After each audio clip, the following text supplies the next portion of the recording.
Hoy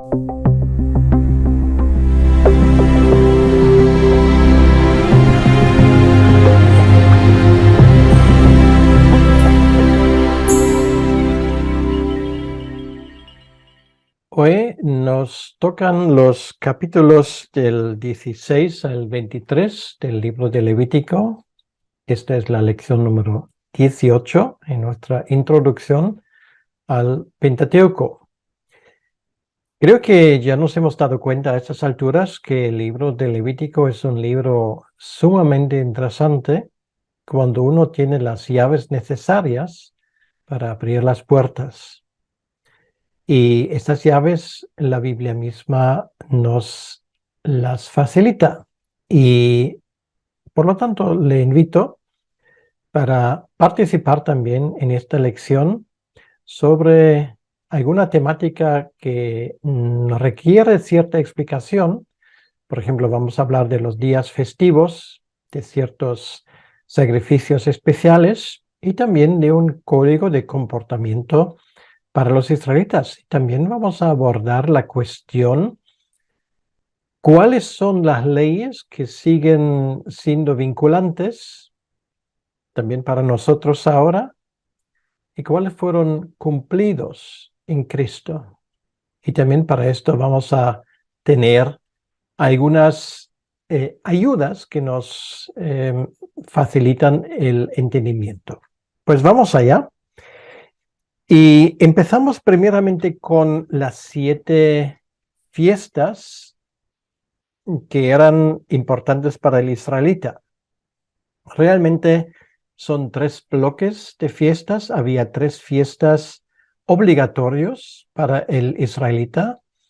Y todo lo que tiene que ver con las fiestas realmente se tratan en el capítulo 16 de Levítico y luego también en el capítulo 23. Por lo tanto, esto lo vamos a tratar juntos y luego los otros temas que vamos a abordar hoy de los capítulos 17 al 22, vamos a hacerlo después aparte. Entonces, Israel tenía 7 fiestas importantes. El primero de ellos era el Pesaj, o la fiesta de la Pascua, que se celebraba el día 14 de Nisan, que según nuestro calendario cae en marzo o inicio de abril. Era la fiesta que conmemoraba o que conmemora la salida de Israel de Egipto. Luego, a continuación, del día 15 al 22 de Nisan, se celebra la fiesta de los panes sin levadura. Y particularmente en ese bloque hay una fiesta muy interesante que se celebra el día 16 de Nisan, que es la fiesta de las primicias. Y esto es muy interesante porque esto en el relato de los evangelios cae en domingo. O sea, quiere decir que Jesucristo se levantó de los muertos precisamente en este día de la fiesta de las primicias. Esta es la razón por que Pablo en 1 de Corintios 15 hace una referencia a esto. Esto es el primer bloque. Normalmente lo vemos como un solo bloque donde el israelita tenía que acudir a Jerusalén, pero estrictamente hablando estamos hablando de 3 fiestas. Luego el segundo bloque viene, según nuestro calendario, finales de mayo, inicio de junio, que es la fiesta de Pentecostés, o en hebreo la fiesta de Shavuot. Esto ocurrió 50 días después de la celebración del Pesaj, de la Pascua, y conmemora el día cuando Moisés dio la ley, cuando Moisés recibió la ley. Además, era día festivo que conmemoraba la siega de la recogida del trigo. Y esto ocurre en esas latitudes donde está ubicado Israel alrededor de esta fecha. Y luego viene el tercer bloque, la fiesta obligatoria número 3, que es la fiesta de los tabernáculos o el Sukkot. Y en este bloque también se encuentra el día de redención, el Yom Kippur. El año judío empieza en finales de septiembre, inicio de octubre, en el mes de Tishri, y el 1 de Tishri se celebra la fiesta de las trompetas, lo cual quiere decir que es la fiesta donde se proclama de que Dios reina. Luego, 10 días más tarde, el día 10 de Tishri, se celebra el día de la redención.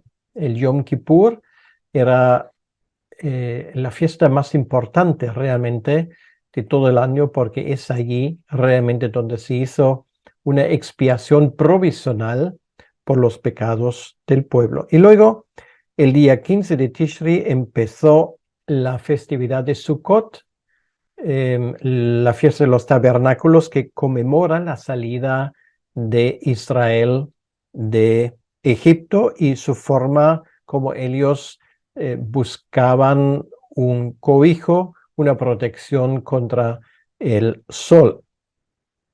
El día de la expiación es el día más importante en el calendario judío y así sigue hasta el día de hoy. A veces en la Biblia simplemente se le llama el día. El día se celebra en ayuno y oración, pero hoy en día no se celebra obviamente con un sacrificio. Esto terminó en el año 70, según lo que profetizó el profeta Daniel en el capítulo 9 de su profecía, que sería el momento cuando se termina con el sacrificio. Entonces Israel ahora no puede llevar a cabo el ritual para el día de expiación como la Biblia lo requería. Entonces vamos a seguir un poco la línea de los versículos del capítulo 16, que habla precisamente sobre ese día de la expiación, el Yom Kippur. Es interesante, ya lo vemos en el versículo 1, que se hace una conexión entre la muerte de Nadab y Abiú, que tratamos en el capítulo 8, y el día de la expiación. Habla de la importancia, una vez más, y de la solemnidad de entrar en el lugar santísimo. El sumo sacerdote tenía que cumplir con un protocolo, y allí cada movimiento que hacía, cada cosa que decía tenía una importancia y fue prescrita por ley. Entonces no podía salirse de estas normas que Dios había establecido. Aarón no puede nunca entrar en este sitio, en el lugar santísimo. Bueno, Aarón y luego los sumos sacerdotes que le siguieron, salvo una vez al año. Solamente una vez al año esto era posible. Pero en este día solamente podía entrar él, ninguna persona más. Incluso, de hecho, tenía que entrar allí en ese día no una vez, sino varias veces. En total, 4 veces. Nos damos cuenta de una cosa, que en el Antiguo Testamento el acceso a la presencia de Dios fue un acceso restringido. No es como hoy, donde podemos en cualquier momento y en cualquier lugar acercarnos a la presencia del Señor. Ahora, el resultado de entrar sin autorización es exponerse a la muerte. Y esto lo hemos visto en el pasado, tendría una consecuencia muy grave. O sea, Dios aquí es muy severo con sus exigencias. Nadie puede estar en la presencia del Señor sobre la base de su propia justicia. Esto es la idea. Solamente podía acercarse a ese lugar con la sangre de los corderos derramados. Porque el lugar santísimo, esto era el sitio donde Dios simbólicamente reside, porque claro, Dios está en todas las partes, pero en esa parte Él reside de forma especial. Estamos hablando allí de su gloria, donde está su gloria presente. Ahora, en ese lugar, y eso también lo vemos en los primeros versículos 3 y 4 de ese capítulo 16, ahí se exponen los objetos con los cuales Aarón puede entrar. Y otra vez, algunas cosas merecen un breve comentario. En primer lugar, Dios ha llamado a los sacerdotes y es Dios quien pone las condiciones para su ministerio. Ningún hombre tiene por sí mismo el derecho de establecer condiciones para el acceso a Dios. El que, por ejemplo, dice que sobre la base de buenas obras puede acercarse a Dios, pone sus propias condiciones. Y esto hacen todas las religiones, salvo la revelación divina, que dice que esto no es posible.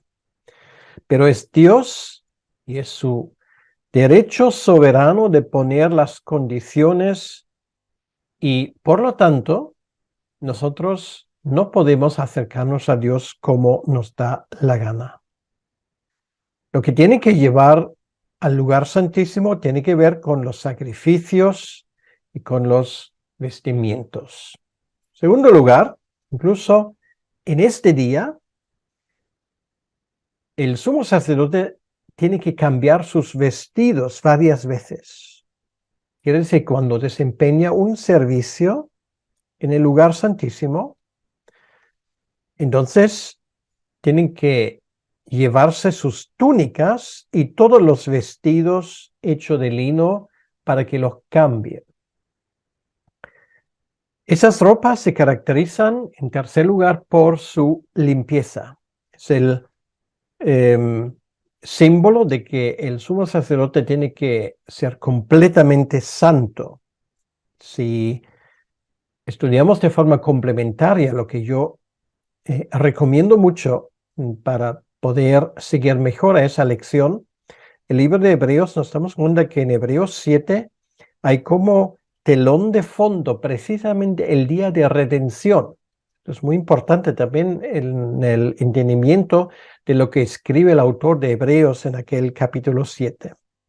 Por ejemplo, Hebreos 7, versículo 26, habla de la santidad del sumo sacerdote no como algo apartado para uso exclusivo de Dios, sino como algo que tiene santidad en sí mismo. Quiere decir una santidad inherente.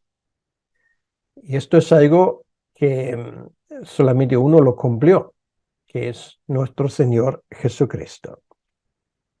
Ahora, el orden de los acontecimientos para esta fiesta es el siguiente: 7 días antes de la fiesta de la redención, el sumo sacerdote va al templo para residir allí, para vivir ahí. Para esto ahora, en este tiempo, era su casa. En este tiempo entraría varias veces en el templo y practicaría las diferentes partes de la ceremonia, porque eso tenía que salir perfectamente. Esto no sabemos de la Biblia, lo sabemos de literatura extrabíblica, pero estos 7 días sirvieron básicamente como entrenamiento, como preparación para el sumo sacerdote. En el mismo día de la celebración del Yom Kippur, había 3 tipos de sacrificio. Había un sacrificio por la mañana, luego había los sacrificios festivos después del sacrificio expiatorio y luego un sacrificio expiatorio propio del día. En total, en ese día de la redención del Yom Kippur, fueron sacrificados 15 animales. La ceremonia empezó pronto por la mañana con el baño ritual y luego el sumo sacerdote se pondría sus vestidos para el sacrificio. Esto nos lo describe el versículo 4 del capítulo 16. Luego, primero tenía que sacrificar un becerro y un macho cabrío para sus propios pecados. Y tenía que hacer una confesión de sus propios pecados. Lo tenemos en el versículo 3. Especialmente a esto se refiere el autor de Hebreos cuando dice, bueno, ahí está la gran diferencia entre el sumo sacerdote, que es Jesucristo, que nunca tenía que pedir perdón por sus pecados, y el sumo sacerdote en los tiempos de los israelitas. Luego, tenía que matar al becerro para poder entrar en el lugar santísimo. Versículo 6. Después de entrar en el lugar santísimo, donde solamente Aarón, el sumo sacerdote, tenía acceso, pero era un acceso velado. Bueno, por dos cosas, por el propio velo, por un lado, y luego por otro lado, por el altar de incienso, que era tan denso, y además el sumo sacerdote llevaba un recipiente con incienso, de ese altar del incienso al lugar santísimo, entonces estaba todo lleno de humo, obviamente. Luego saldría de allí y tocaba como siguiente la ofrenda de la cabra. Después entraría de nuevo al lugar santísimo. Luego saldría, pondrá sus manos sobre la cabeza de la cabra. Luego le toca cambiar sus vestidos y entra de nuevo, por última vez, por la tarde para los sacrificios. Pues nos damos cuenta que era una ceremonia muy elaborada que ocupaba todo el día. En este capítulo 16 se nos habla de una ceremonia particularmente interesante. Esto es la de las dos cabras, donde una es degollada en el templo, sacrificada, y la otra se suelta. Y se dice que es para Azazel. Bueno, algunos han pensado que esto podría ser un nombre para un demonio o para Satanás mismo. Ahora, realmente en la escritura no hay ningún indicio. De hecho, sería un pensamiento absolutamente horrorífico pensar que el sumo sacerdote tendría que llevar a cabo un sacrificio destinado a Satanás o uno de sus demonios. Es una interpretación que he leído varias veces, pero no por repetirla se convierte en verdad y es absolutamente herética y no describe lo que pasó en realidad. La palabra Azazel en hebreo está relacionada con el concepto de tierra deshabitada. Tenemos que admitir que el pleno significado de esas palabras en hebreo no es tan claro lo que significa exactamente, pero por lo visto está relacionado con una palabra que indica salida. Entonces, quiero decir que aquí tenemos una cabra que sale del campamento, lo cual coincide con la interpretación que el autor de Hebreos le da a esa ceremonia en Hebreos capítulo 13, versículos 2 al 14. Ahora, en cuanto a esa ceremonia, algunas cosas valen de nuevo ser comentadas. Primero, los vestimientos del sumo sacerdote eran de lino blanco. Tenía que dejar el sacerdote su vestimenta normal y tenía que ponerse otra que simboliza que Cristo se pone otra naturaleza. Eso es el significado que hay detrás, la naturaleza humana. Corresponde a la humillación de nuestro Señor, de la cual habla Filipenses capítulo 2. En segundo lugar, en todo el capítulo 16, y esto es muy importante, Aarón actúa en cada momento bajo dirección divina. En prácticamente todos los versículos se usa una forma gramatical que habla de una orden. Entrará, vestirá, tomará, hará. Esto es lo mismo que la misma forma que se usa para los 10 mandamientos. Habla de un mandamiento explícito divino. Y de la misma manera, también nuestro Señor Jesucristo actúa siempre de acuerdo con la voluntad de Dios. Y en tercer lugar, Se dice claramente en este capítulo que Aarón actúa solo, no tiene ayuda, no tiene ayudante. Solo y únicamente él puede entrar en el lugar santísimo. En el Antiguo Testamento y en el Nuevo Testamento dice que el Mesías actuará solo. Por ejemplo, Salmo 22:11, Salmo 69:20. Y estos textos enfatizan que no había otra persona presente. Y esto subraya Hebreos 1:3. Ahora, otras verdades que sacamos de ese capítulo y que tienen que ver con el trabajo de los sacerdotes de la redención, lo que ya dijimos, que esto ocurre una vez al año. En segundo lugar, la naturaleza de este sacrificio en el día de redención es una naturaleza propiciatoria, lo cual quiere decir, fue la sangre esparcida sobre el trono de gracia que representa este aspecto del sacrificio. Fue la sangre de los animales, no de la gente. Es un sacrificio de sustitución. Estamos hablando, por lo tanto, de un sacrificio que habla de una satisfacción penal. No puede haber redención sin el pago de una deuda. Quiere decir que Dios tiene demandas justas contra nosotros y ese sacrificio, al ser propiciatorio, satisface las demandas justas de Dios. Entonces es algo, un aspecto, no el único, pero es un aspecto de lo que exactamente hace Jesucristo cuando Él muere en la cruz. Está implicado otro concepto que es el tema de la ira de Dios, la ira justa de Dios contra el pecado. Entonces, no solamente es que el pecador debe algo a Dios, sino Dios en su ira se puede volver contra el pecador si no se satisface esa deuda. Y esto ocurre en el Antiguo Testamento de forma provisional.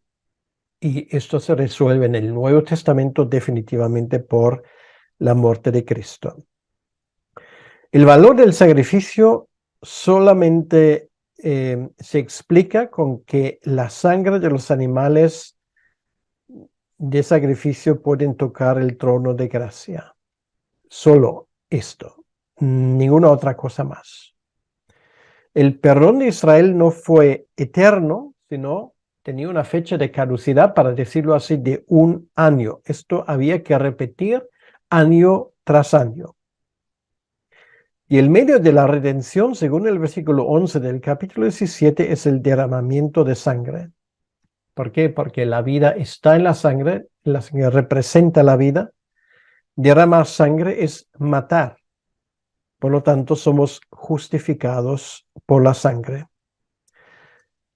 Si el Señor hubiese muerto por un ataque al corazón, no habría perdón. Tenía que ser por una muerte violenta. Por lo tanto, tenemos que hablar de la sangre de Cristo cuando explicamos el tema de la redención. No es posible separar sangre de lo que Cristo hizo en la cruz. Los beneficios de la redención, pues, mantenía a Israel en comunión con el Señor por otro año. Hebreos 9:15 nos enseña que Jesús murió también por los pecados pasados, los del Antiguo Testamento, no solamente por aquellos que vinieron después. Quiere decir que los santos del Antiguo Testamento se salvaron por crédito, para decirlo así, porque sabían que, bueno, si lo sabían no lo sé, pero la idea es detrás que después alguien vendría para saldar esa deuda definitivamente. Y esto es exactamente lo que hizo Jesucristo en la cruz. Ya hemos mencionado que detrás de ese sacrificio está la autoridad divina. Todo se hace bajo la autoridad de Dios. El sistema levítico nos tenía que preparar para la venida de Cristo. En Juan capítulo 10, versículo 18, Jesús habla de hacer la voluntad del Padre para dar su vida por nosotros. La carta a los Hebreos habla claramente de la centralidad de la redención y del día de la redención. Eso es el gran tema en el capítulo 9, 23 al 10, 15. Había dos partes en el tabernáculo, un lugar santo y un lugar santísimo. Y en el día de Yom Kippur, de la redención, el sumo sacerdote llega al altar, sacrifica la cabra, luego entra en el lugar santísimo, derrama la sangre, y cuando los israelitas le vieron salir otra vez, sabían que el sacrificio había sido aceptado. Ahora, si miramos ese capítulo 16, hay otra cosa que nos llama la atención. Y lo que nos llama la atención es que los israelitas tenían que hacer una sola cosa en ese día. Y esto es no hacer nada. Tenían que descansar, tenían que observar. No todos los israelitas automáticamente reciben el beneficio, ¿no? Ellos tenían que entrar en esa redención en un nivel personal. Quiere decir que aquellos que no están presentes y aplican ese sacrificio a sus vidas personal, no reciben su beneficio. Por esto era importante que un israelita acudiese a Jerusalén para presenciar esa ceremonia. Eso en cuanto al día de redención, le hemos dado bastante atención porque lo merece, porque era el momento central de los sacrificios del Antiguo Testamento y es descrito de una forma minuciosa en ese capítulo 16 de Levítico, pero no era el único día festivo, como ya dije, y ahora saltamos al capítulo 23, como ya dije al inicio, quiero tratarlo juntos. Había otras fiestas que se mencionan aquí. En el capítulo 23, el Pesaj, versículo 5, la fiesta de los panes sin levadura, versículo 6, la fiesta de las primicias, versículo 10, fiesta de Pentecostés, versículo 16, la fiesta de los trompetas, que era el año nuevo, versículo 24, el Yom Kippur, versículo 27, y los tabernáculos, versículo 34. Bien, entonces esto marca el calendario judío y son momentos especiales, momentos apartados para celebrar. Todas esas referencias a las fiestas tienen que ver con el pueblo de Israel, reflejan algún aspecto de la redención de Cristo. Alguna cosa en el programa de redención es resaltado.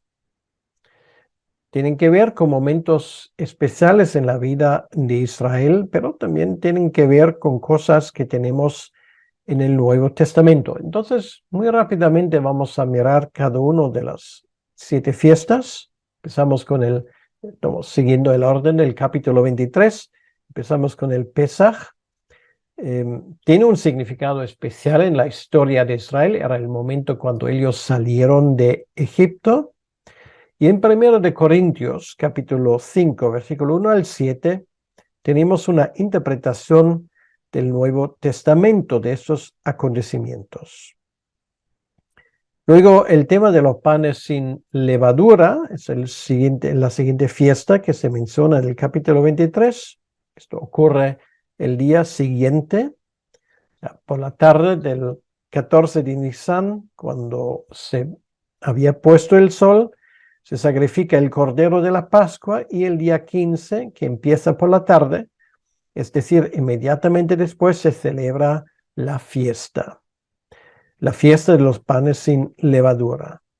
Hay una estrecha relación entre nuestra justificación y la santificación.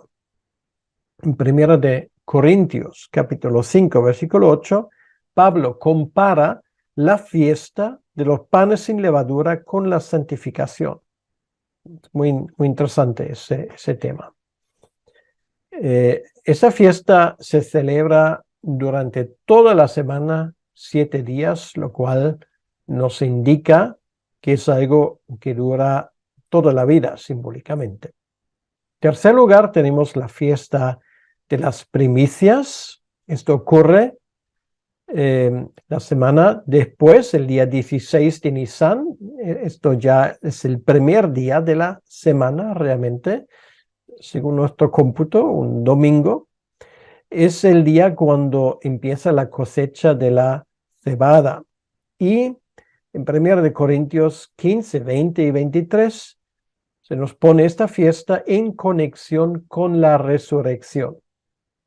Los israelitas no podían comprar o vender cebada hasta que no se haya presentado el correspondiente sacrificio en el templo. Entonces era un tipo de día de acción de gracias de lo que quedaba aún en el campo.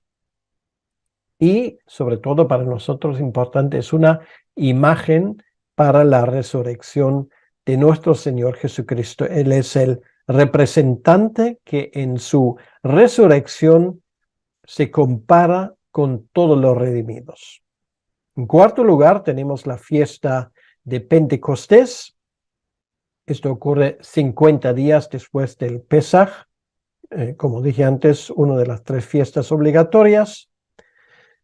Sabemos del Nuevo Testamento que es el cumpleaños de la Iglesia, es el día de la dádiva de la ley en el monte Sinaí.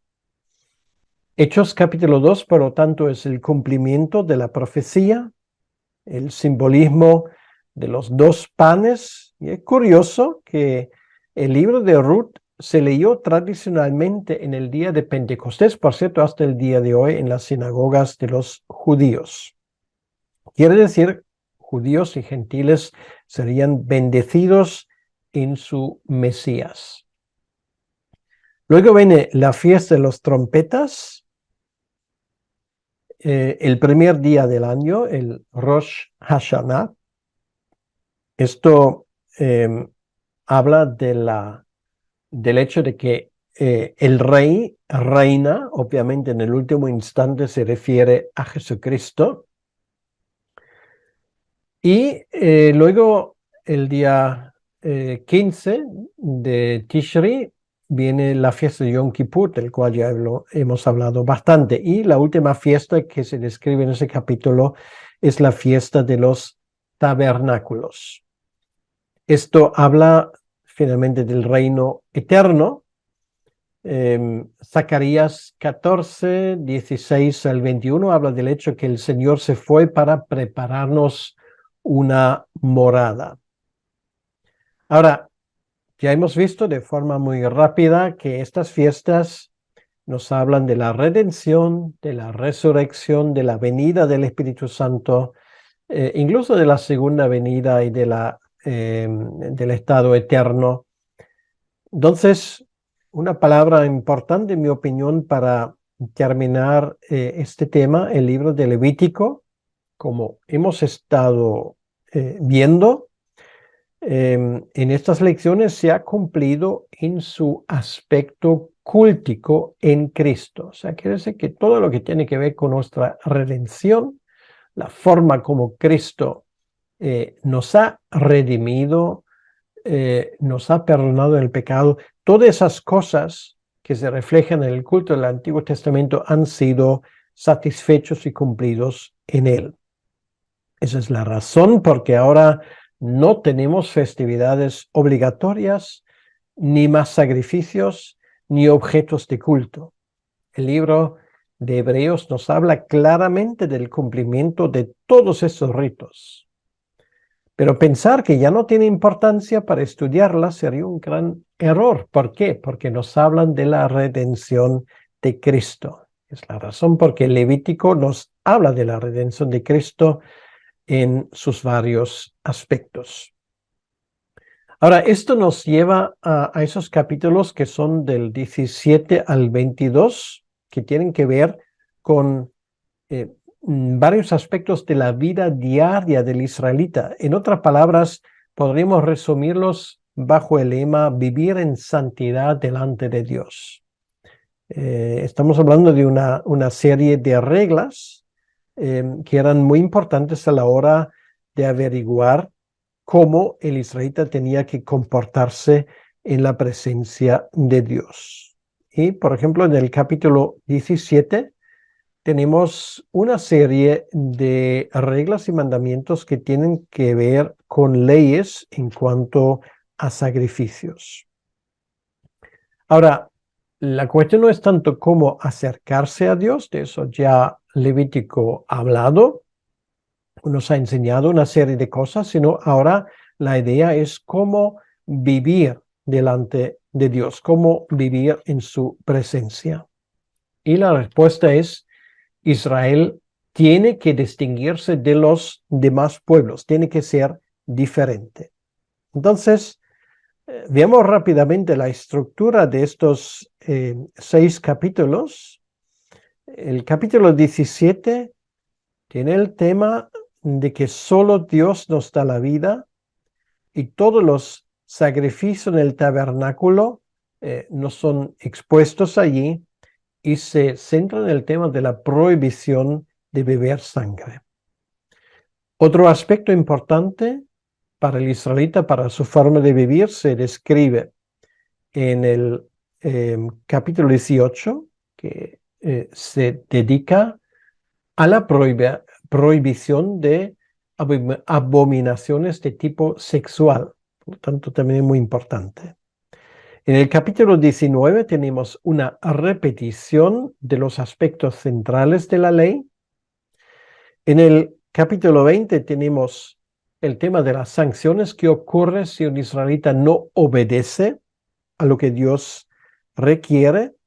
Y finalmente, el capítulo 21-22 nos habla una vez más sobre el tema de los sacerdotes que eran aquellos que administraban el pacto.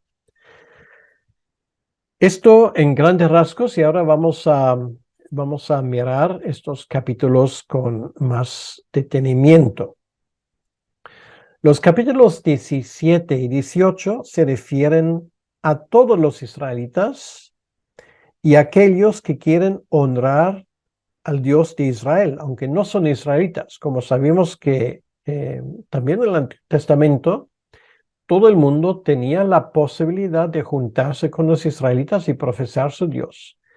Esto era posible, no solamente aquellos que son biológicamente descendientes de Abraham, Isaac y Jacob, sino todo el mundo podía juntarse con Israel, pero bajo la condición de aceptar las estipulaciones de la ley.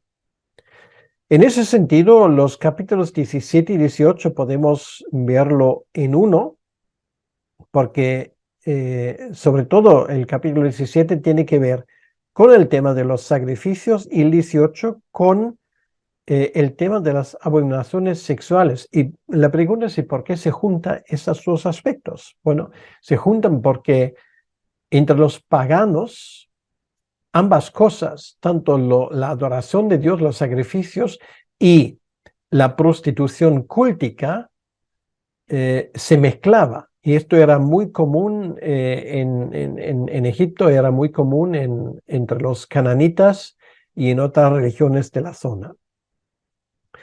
Para resumirlo, el capítulo 17 nos dice en los primeros 6 versículos, que los sacrificios solamente se pueden presentar en el tabernáculo, no en cualquier lugar. Como sabemos que fue uno de los problemas de los israelitas, que al final sacrificaban a los dioses de los fenicios y de los cananitas debajo de cada árbol. Tenían sus lugares sagrados y esto es algo que Dios precisamente prohíbe. En segundo lugar, se nos dice en el capítulo 17, versículos 7 al 9, que ningún israelita temeroso a Dios o temeroso a Dios puede sacrificar a demonios. Bueno, aquí está explícitamente prohibido, por eso dije lo de Azazel, pensar en un demonio es absolutamente herético. En tercer lugar, ningún israelita Ningún israelita puede beber sangre, ¿vale? Hay una prohibición muy clara, versículo 10 al 13. Versículo 14 al 16 dice que ningún israelita puede comer animales que no hayan sido desangrados, ¿vale? O sea, ni se puede beber la sangre directamente, ni se puede beber carne no desangrada, por la importancia de la sangre, de ese simbolismo. Y como dije, el capítulo 18 habla de que ningún israelita puede cometer las abominaciones sexuales que se detallan en ese capítulo. Por lo tanto, esas leyes tienen, por un lado, que ver con la sangre, porque representa la vida, y por otro lado, tienen que ver con la sexualidad. ¿Por qué? Bueno, porque 1 Corintios 6, 18 nos dice que los pecados sexuales son los únicos pecados que contaminan al cuerpo mismo. Y una falsa religión nos deje fuera de la comunión, se supone, por descontado. En el capítulo 18, precisamente en los versículos 24 al 30, Dios explica el porqué de estas leyes. Porque al no observarlo, se contamina el país y se contaminan las personas. Y esto no solamente habla de Israel, estaba prohibido para todos. Es muy curioso que Isaías 26, 21 dice que la sangre clama contra las naciones. Y esto significa juicio divino. Es interesante que Dios no solamente trae juicio sobre Israel, sino también sobre las demás naciones. Requiere también de parte de ellos responsabilidades. Entonces, los 4 leyes a partir del versículo 7 del capítulo 17 son los únicos en todo el libro que se aplican tanto a judíos como a paganos que temen a Dios. Esto es muy importante, que tengo que subrayar esto. Los 4 leyes, lo repito, a partir del versículo 7 del capítulo 17 son los únicos en todo el libro que se aplican tanto a judíos como a paganos en el país. Tenía que ser obedecido por todos. Ahora, eso es muy importante porque la iglesia primitiva estaba preocupado en su momento por la relación entre los israelitas, cristianos, y los creyentes incircuncidados de entre los gentiles, que ahora llegan a formar parte del pueblo de Dios con derechos iguales. Esta fue la razón por la convocatoria del Concilio de Jerusalén, como se llama, que nos es descrito en el capítulo 15 del libro de Hechos. Allí se decidió que los gentiles que temen a Dios solamente estaban obligados de obedecer a la ley ceremonial en 4 áreas, y son precisamente los 4 áreas que así se presentan. Literalmente dice que os abstengáis de lo sacrificado a ídolos, de sangre, de ahogado y de fornicación. Ahora, es muy interesante la pregunta. ¿Esto sigue siendo válido? Y 1 Corintios capítulo 8 nos da la respuesta. Pablo dice a los corintios explícitamente que tienen la libertad de comer la carne que quieran, sea desangrada o no. Sin embargo, prohíbe la fornicación, la relación sexual de un miembro de la iglesia con su madrastra. Por ejemplo, 1 Corintios 5:1. Y a continuación Pablo es más explícito. El libro de Génesis hace una conexión explícita entre la prohibición de comer y beber sangre y la prohibición de verter sangre. Por lo tanto, la afirmación que solamente hay un Dios que tiene la vida en sí mismo, el primer mandamiento, se relaciona con el sexto mandamiento que habla de la prohibición del homicidio. Ahora, ¿cómo lo aplicamos? Pues el sacrificio de Cristo es un sacrificio definitivo. Todo lo demás es idolatría. También los falsos cristos. Es la sangre de Cristo que todo lo decide. Ahora, la prohibición de pecados sexuales sigue intacto. Contamina a la persona, contamina a la iglesia.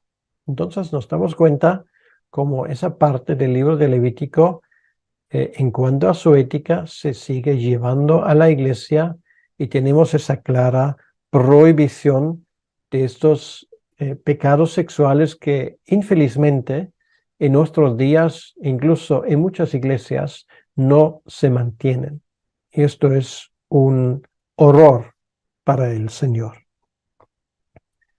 Ahora, antes de seguir, nos preguntamos, en términos generales, ¿cómo sabemos si una ley es éticamente vinculante? O sea, ¿también se aplica en el Nuevo Testamento? ¿O si ya ha sido cumplido en la obra de Cristo? Es una pregunta muy importante. Por ejemplo, los 10 mandamientos, pongo ese ejemplo, ¿siguen siendo válidos o no?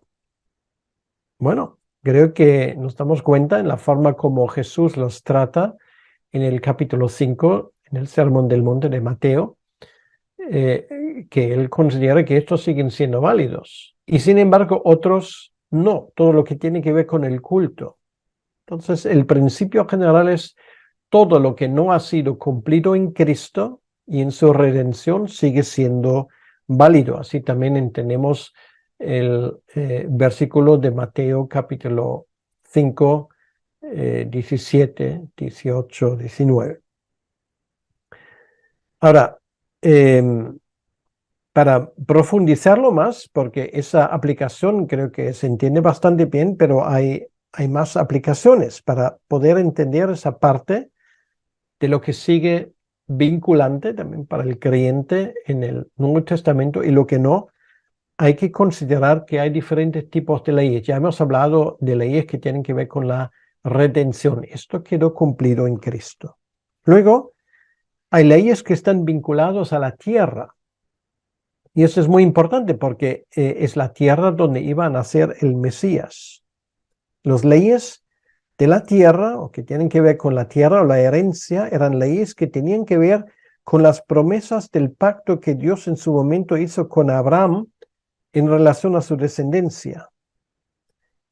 Había, y esto es muy importante, un límite cronológico en relación con estas leyes, y esto es la profecía de Jacobo y su promesa en Génesis 49:10, hasta que llegue el Mesías. ¿Por qué? Porque después de la llegada de Shiloh, del Mesías prometido, el cetro saldría de Judá. Quiere decir, el concepto unificador aquí es el legislador. Indica que esas leyes que tienen que ver con la tierra a partir de ese momento pierden su validez. Por lo tanto, todo lo que tiene que ver con las leyes de la herencia, con las leyes del país como tal, se han cumplido, tienen fecha de caducidad y esa fecha de caducidad es la venida del Mesías. Bien, son leyes que también las leyes, digamos, de las fiestas que se cumplieron en Cristo y por lo tanto no son vinculantes. Pablo lo dice muy claramente en la carta a los colosenses, que no hay lunas nuevas, que no hay Shabbats, que no hay días festivos especiales. Todo esto fue cumplido en Cristo. Entonces, podemos decir todo lo que tiene que ver con la tierra, que está implicado ahí el tema de la herencia. Eso también podemos considerar que fue cumplido en Cristo. Bien. En el capítulo 19 tenemos una serie luego de leyes generales que siguen vigentes bajo el nuevo pacto, son leyes igual que aquellos en Deuteronomio 4, deben llevar a las personas al arrepentimiento por su aplicación a una nación. El principio fundamental ahí es sed santos porque yo, vuestro Dios, santo soy. Es exactamente lo que el Señor Jesucristo repite en el Sermón del Monte, Mateo 5:48. De hecho, lo que hace Jesucristo en el Sermón del Monte no es otra cosa que una exposición de la ley y deja muy claro el principio de la interpretación. Y esto es, muy importante, el fundamento de la ética cristiana. Una buena parte de nuestra ética viene del Antiguo Testamento, ¿vale? Y es afirmado, reafirmado en el Nuevo Testamento, y por este principio que Jesucristo nos dice aquí, queda muy claro. Por ejemplo, y estoy resumiendo, lo que queda prohibido en Levítico 19 son prácticas fraudulentas, la prohibición de la tardanza en el pago del sueldo, la prohibición de menospreciar a los minusválidos, muy interesante ese tema, la prohibición de discriminación por razones económicas, la prohibición de calumniar, la prohibición de la venganza personal, la prohibición de la discriminación judicial de extranjeros y la prohibición de sacrificios de niños a Moloch. Entonces la aplicación está claro. El que conoce a Dios vive de forma distinta y estas leyes forman parte del código ético vinculante también para el creyente.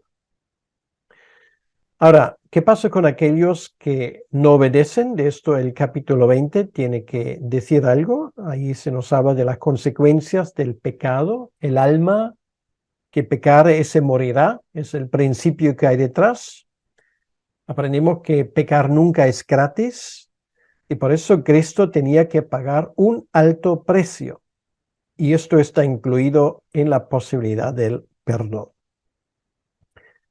Y de ese perdón se habla precisamente luego en la última parte, los capítulos 21 y 22, tienen que ver con los sacerdotes y los sacrificios. Los sacerdotes cumplen la función de ser, para decirlo así, padres espirituales de los israelitas. La gente tiene que traer sacrificio en condiciones y no deben de engañar a Dios, por ejemplo, trayendo un sacrificio defectuoso.